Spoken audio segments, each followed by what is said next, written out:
بسم اللہ الرحمن الرحیم۔ السلام علیکم ورحمۃ اللہ وبرکاتہ۔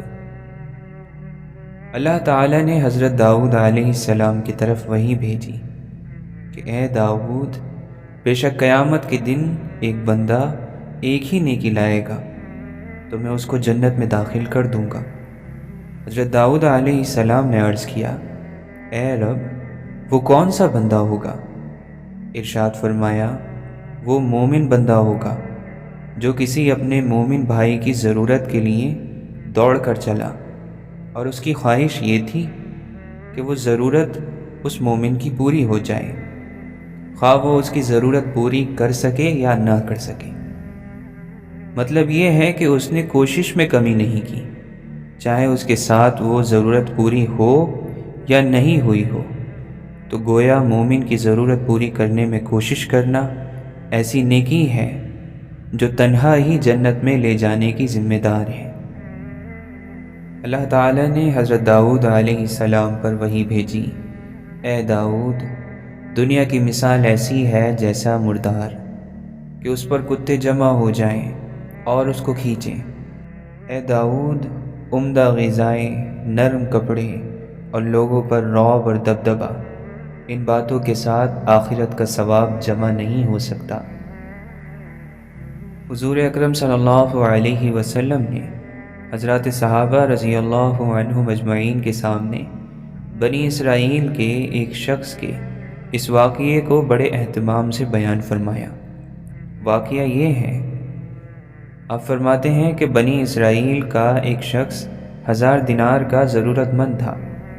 وہ سمندر پار کر کے دوسرے علاقے میں کسی صاحب حیثیت آدمی کے پاس پہنچا، اس سے جا کر 1000 دینار قرض مانگا۔ مالدار شخص نے کہا کہ میں آپ کو پیسہ دے سکتا ہوں، لیکن گواہ کون ہے؟ آپ گواہ لاؤ۔ اس شخص نے کہا، کفا باللہ شہیدا، میرے اور آپ کے درمیان میں اللہ ہی گواہ کافی ہے۔ تو اس مالدار شخص نے کہا کہ بھائی پھر کفیل اور ذمہ دار لاؤ، تاکہ اگر آپ نے پیسے ادا نہیں کیے تو میں آپ کے کفیل سے وصول کر سکوں۔ اس شخص نے پھر کہا، کفا باللہ کفیلا، میرے اور آپ کے درمیان اللہ ہی کفیل ہے۔ صاحب مال نے کہا، یہ بات تو تم سچ کہہ رہے ہو، لہٰذا ایک مدت متعین کر کے 1000 دینار اس کے حوالے کر دیے۔ جب مدت پوری ہو جائے گی تو آپ ہمارا قرض ادا کریں گے۔ اس شخص نے کہا کہ ٹھیک ہے۔ پھر یہ شخص 1000 دینار قرض لے کر سمندر پار کر کے اپنے گھر پہنچ گیا اور اس سے اپنی ضرورتیں پوری کی۔ جب قرض کی مدت پوری ہو گئی تو وہ شخص قرض ادا کرنے کے لیے 1000 دینار لے کر قرض خواہ کے یہاں پہنچانے کے لیے روانہ ہو گیا۔ سمندر کے پاس پہنچ کر کشتیاں تلاش کرنے لگا، لیکن کوئی بھی کشتی نہیں ملی۔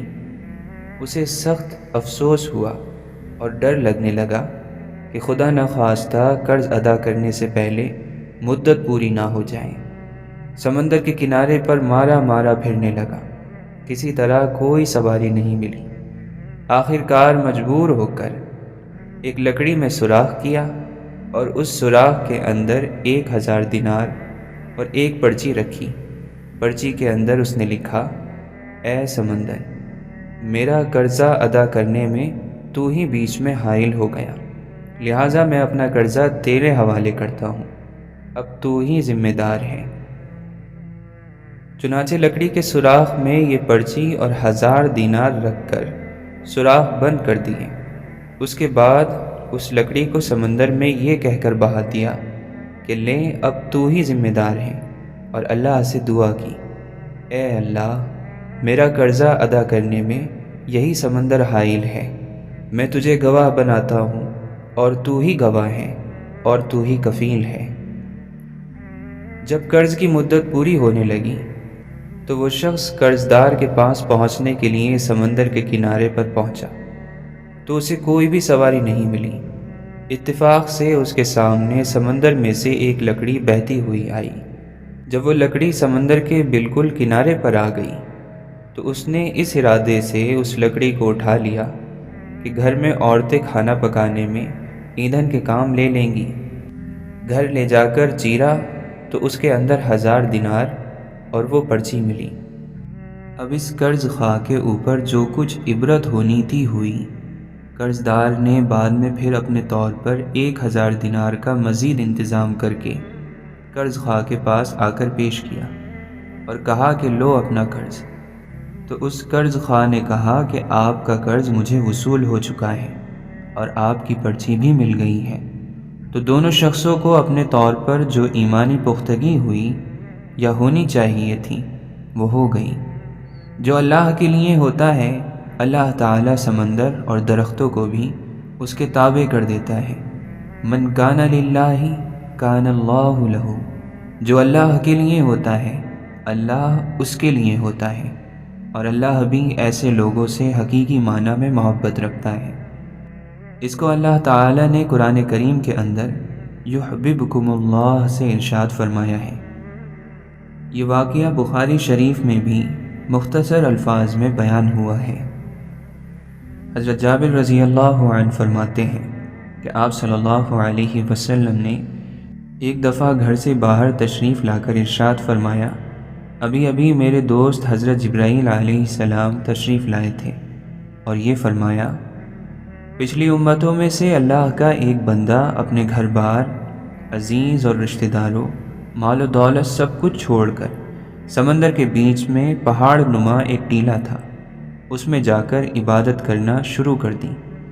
وہ سمندر اتنا وسیع تھا کہ اس ٹیلے کے ہر جانب 4,000 فرسخ دوری تک سمندر ہی تھا۔ وہاں پر کوئی کھانے کی چیز نہ تھی اور سمندر کا پانی بھی بالکل نمکین تھا۔ اللہ تعالیٰ نے اپنے فضل سے اس میں ایک انار کا درخت اگا دیا اور انگلی کے برابر میٹھے پانی کا چشمہ جاری کر دیا۔ یہ عبادت گزار دن رات 24 گھنٹہ اپنی عبادت میں گزار دیتا تھا اور 24 گھنٹے میں انار کا ایک پھل کھا لیتا تھا اور میٹھے پانی کے چشمے سے ایک گلاس پانی نوش فرما لیتا تھا۔ اسی حالت میں 500 سال گزر گئے۔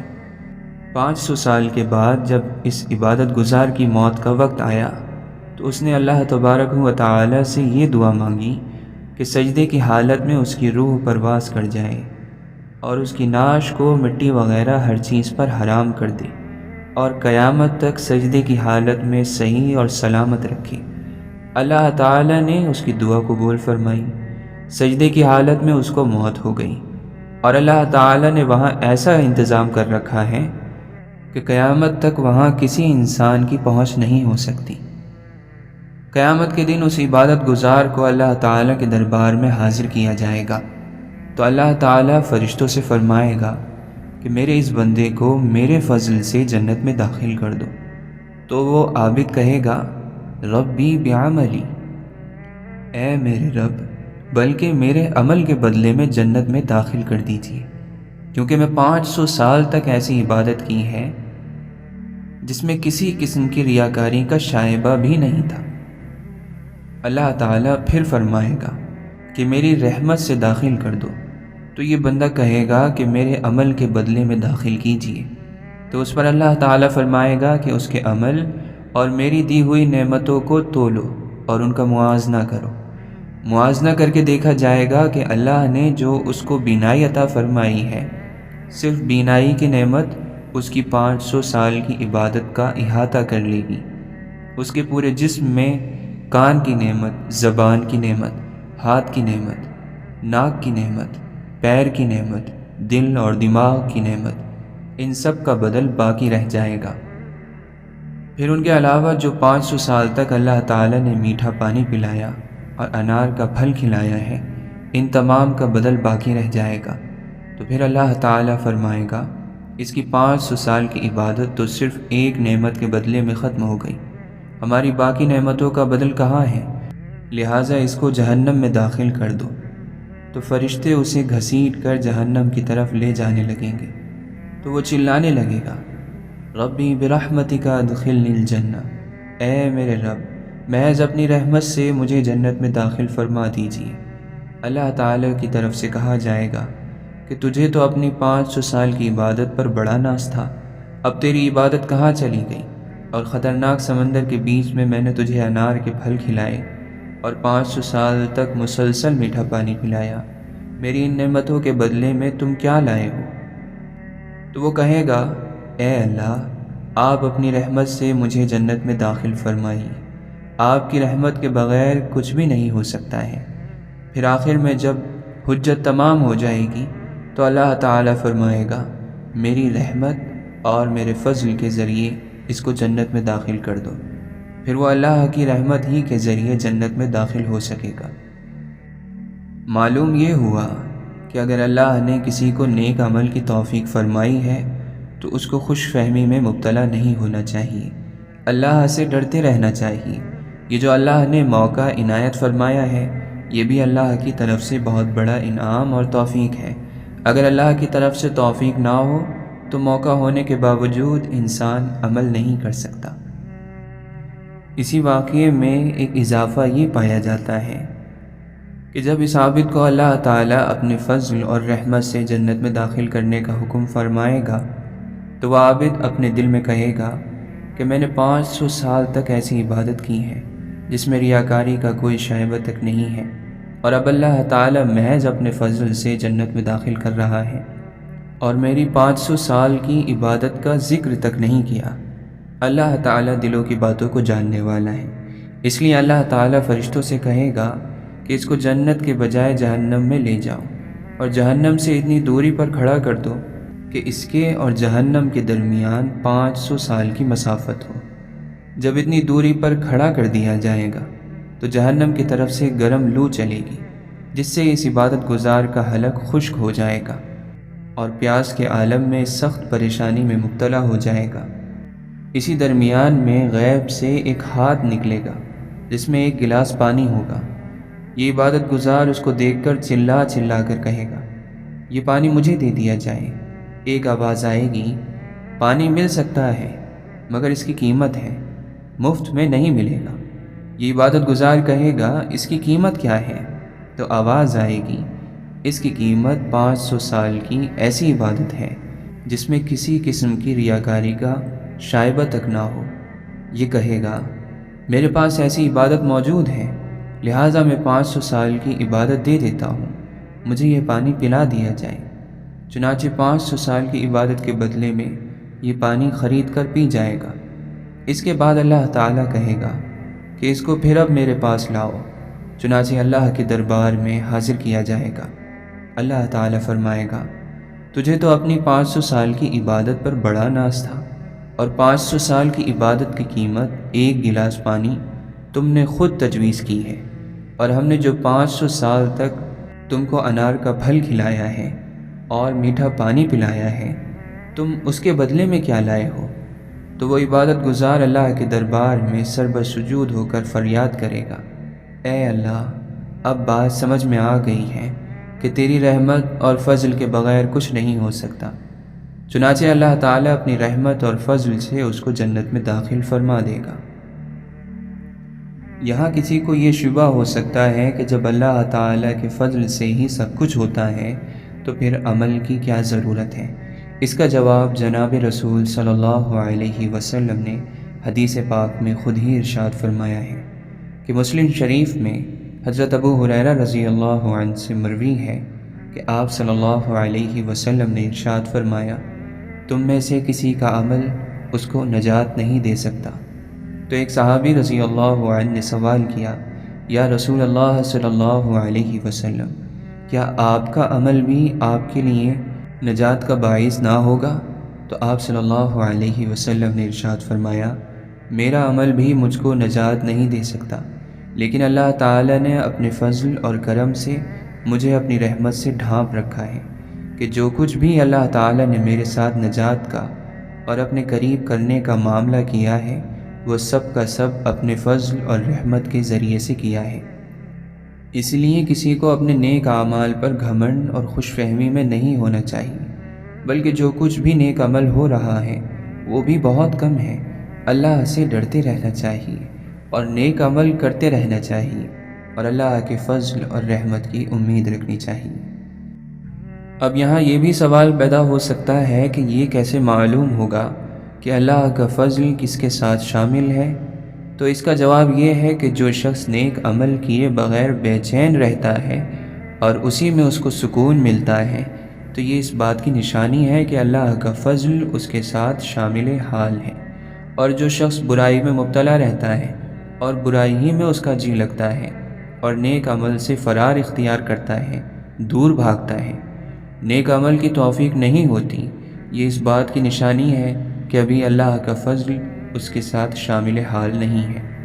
اس لیے جناب رسول صلی اللہ علیہ وسلم کی ہدایت کے مطابق نیک عمل میں کبھی بھی پیچھے نہیں رہنا چاہیے، بلکہ نیکی کرتے رہو اور اللہ کا قرب حاصل کرو۔ آپ صلی اللہ علیہ وسلم نے ارشاد فرمایا کہ اللہ تعالیٰ جس بندے کے ساتھ بھلائی کا ارادہ کرتا ہے اس کو موت سے پہلے نیک عمل کی توفیق عطا کر دیتا ہے۔ حضرت ابو ہریرہ رضی اللہ عنہ سے روایت ہے، فرماتے ہیں کہ میں نے رسول اللہ صلی اللہ علیہ وسلم کو ارشاد فرماتے ہوئے سنا۔ آپ فرماتے ہیں، بنی اسرائیل میں 2 آدمیوں نے ایک دوسرے کو بھائی بنایا ہوا تھا۔ ان میں سے ایک گناہ کرتا تھا اور دوسرا عبادت میں لگا رہتا تھا۔ عبادت گزار دوسرے کو گناہ کرتے ہوئے دیکھتا تھا، اس لیے اس نے اس سے کہا، گناہ سے باز آ جاؤ۔ گناہ گار نے کہا، میرا معاملہ رب کریم کے ہاتھ میں ہے، کیا تو میرے اوپر نگران اور رقیب بھیجا گیا ہے؟ اس عبادت گزار نے کہا، اللہ کی قسم، اللہ تعالیٰ تجھے معاف نہیں کرے گا، یا یہ کہا کہ اللہ تجھے جنت میں داخل نہیں کرے گا۔ اللہ تعالیٰ نے ان دونوں کی روحیں قبض کر لیں، وہ دونوں جہانوں کے پروردگار کے پاس جمع ہوئے۔ اللہ تعالیٰ نے فرمایا، اے مجتہد اور عبادت گزار، کیا تو میرے متعلق کامل علم رکھتا ہے؟ کیا تجھے میرا پورا علم تھا؟ یا کیا تو میرے ہاتھ میں موجود اختیار اور معاملات پر قادر تھا؟ اور اس گناہ گار سے فرمایا، جا میری رحمت کے سبب جنت میں داخل ہو جا۔ اور دوسرے کے متعلق فرشتوں کو حکم دیا کہ اسے آگ کی طرف لے جاؤ۔ موت تو لا محالہ آنی ہے اور ایک ہی بار آنی ہے، لہٰذا نیکی اور ایمان پر جان دینا اور گمراہی سے محفوظ رہنا بہرحال ہر ایک کے لیے اللہ کا فضل شامل حال ہونا بہرحال ضروری ہے۔ اس واقعے کے پیش نظر ہمیں یہ تعلیم ملتی ہے کہ ہر مسلمان صاحب خیر اور نیکی کو ہمہ وقت اللہ تعالیٰ سے پناہ مانگتے رہنا چاہیے، اللہ سے عافیت طلب کرتے رہنا چاہیے، اور گمراہ کر دینے والی باتوں اور گمراہ کرنے والوں سے اجتناب کرتے رہنا چاہیے۔ انسانی اور جناتی شیاطین سے بھی محتاط رہنا چاہیے۔ نیکی اور بدی کی قوتیں ہمیشہ نبر آزما رہی ہیں۔ دکھنے میں برائی ہمیشہ اکثریت میں اور نیکی ہمیشہ کمی میں رہتی ہے۔ نیک لوگوں کی تعداد بروں کی نسبت ہمیشہ کم ہوتی ہے، لیکن نیکی اور بدی کے معتبر ہونے کا مدار کمی اور زیادتی پر نہیں ہے، اللہ جل شانہ کے حکم پر ہے۔ جس کام کو اللہ رب العزت نے بدی اور برائی قرار دے دیا وہ ہمیشہ برائی ہی رہے گی، چاہے پھر کائنات کا ہر جاندار اس کو کرنے لگے اور اسے اچھا سمجھنے لگے۔ اسی طرح نیکی وہ ہے جسے اللہ نے نیکی اور بھلائی قرار دیا، خواہ پوری کائنات نیکی کا مفہوم بدل ڈالے، لیکن اللہ کے نزدیک نیکی صرف وہی معتبر ہوگی جو اس کے حکم کے مطابق ہو۔ معلوم ہوا کہ کسی خاص شخص کے متعلق یہ نہیں کہنا چاہیے کہ اللہ تعالیٰ تمہیں نہیں بخشے گا، اور اسی طرح انسان کسی خاص شخص کو کہے کہ تو کافر ہے یا تو جہنمی ہے یا تو جنت میں ہرگز داخل نہیں ہوگا۔ آج کل لوگ فتویٰ لگانے میں 1 منٹ صبر سے کام نہیں لیتے، ادھر کسی کو کوئی برا کام کرتے دیکھا اور ادھر ساتھ ہی اس پر کفر کا فتویٰ عائد کر دیا، حالانکہ اس کوتاہی کا کتنا بھیانک انجام ہو سکتا ہے ذکر ہوئی حدیث سے صاف طور پر ظاہر ہے، اس لیے اس عمل سے بچنا بہت ضروری ہے۔ ایک غلام تھا، ایک دن وہ کام پر نہ گیا تو اس کے مالک نے سوچا کہ مجھے اس کی تنخواہ میں کچھ اضافہ کر دینا چاہیے تاکہ وہ دل جمعی سے کام کرے اور آئندہ غائب نہ ہو۔ اگلے دن مالک نے اس کی تنخواہ سے زیادہ پیسے اسے دیے جو اس نے خاموشی سے رکھ لیے۔ لیکن کچھ دنوں بعد وہ دوبارہ غیر حاضر ہوا تو اس کے مالک نے غصے میں آ کر اس کی تنخواہ میں کیا گیا اضافہ ختم کر دیا اور اس کو پہلے والی تنخواہ ہی دی۔ غلام نے اب بھی خاموشی اختیار کی تو مالک نے کہا، جب میں نے اضافہ کیا تو تم خاموش رہے، اور جب اب کمی کی تو پھر بھی خاموش ہو، کیوں؟ تب غلام نے جواب دیا، جب میں پہلے دن غیر حاضر تھا تو اس کی وجہ میرے بچے کی پیدائش تھی، اور آپ کی طرف سے تنخواہ میں اضافے کو میں نے وہ رزق خیال کیا جو وہ اپنے ساتھ لے کر آیا، اور جب میں دوسری مرتبہ غیر حاضر ہوا تو اس کی وجہ میری ماں کی وفات تھی، اور آپ کی طرف سے تنخواہ میں کمی کو میں نے وہ رزق خیال کیا جو اپنے ساتھ واپس لے گئی۔ پھر میں اس رزق کی خاطر کیوں پریشان ہوں جس کا ذمہ خود اللہ نے اٹھایا ہوا ہے۔ حضرت موسیٰ علیہ السلام نے فرمایا، اے رب، جب آپ کو کوئی فرما بردار بلاتا ہے تو آپ اس سے کیا کہتے ہیں؟ ارشاد ہوا، میں کہتا ہوں لبیک۔ پھر انہوں نے پوچھا، جب زاہد کہتا ہے تب کیا فرماتے ہیں؟ ارشاد ہوا، میں لبیک کہتا ہوں۔ انہوں نے پوچھا، جب روزے دار کہتا ہے؟ ارشاد ہوا، میں لبیک کہتا ہوں۔ انہوں نے کہا، جب گناہ گار کہتا ہے؟ ارشاد ہوا، میں کہتا ہوں لبیک لبیک لبیک۔ اے موسیٰ، ان میں سے ہر ایک اپنے اپنے عمل پر بھروسہ کرتا ہے، اور گناہ گار میری رحمت پر بھروسہ کرتا ہے، اور میں اس بندے کو خالی اور ناکام نہیں رکھتا جو مجھ پر بھروسہ کرتا ہے، کیونکہ میں نے کہا ہے جو اللہ پر بھروسہ کرتا ہے وہ اسے کافی ہوتا ہے۔ نبی صلی اللہ علیہ وسلم نے فرمایا، بے شک اللہ اور اس کے فرشتے ان لوگوں پر رحمت بھیجتے ہیں جو اپنے گناہوں کا اعتراف کر لیتے ہیں، انہیں قبول کر لیتے ہیں۔